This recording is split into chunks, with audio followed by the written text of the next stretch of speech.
ஏழையைக் காத்திடப்பா ஏத்துகிறேன் உன்னாமம் உனையன்றி வேறொன்றை ஒருபோதும் நம்புகிறேன். கண் கண்ட தெய்வமே கலியுக வரதனே கந்தன் என்ற பேர் சொன்னால் கடிதாக நோய் தீரும்.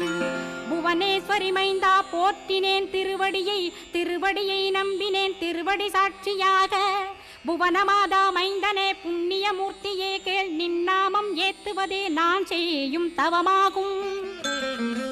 நாத்தழும் பேரவே ஏத்திடுவேன் நின்னாமம் முருகா முருகாவென்றே மூச்செல்லாம் விட்டுடுவேன். உள்ளும் புறமும் ஒரு முருகனையே காண்பேன் அங்கிங்கனாதபடி எங்குமே முருகனப்பா. முருகன் இலாவிட்டால் முவ்வுலகமேதப்பா. அப்பப்பா முருகனின் அருளே உலகமப்பா. அருளெல்லாம் முருகன் அன்பெல்லாம் முருகன் ஸ்தாவர ஜங்கமமாய் ஸ்கந்தனாய் அருவுருவாய் முருகனாய் முதல்வனாயானவன் ஸ்கந்தகுரு ஸ்கந்த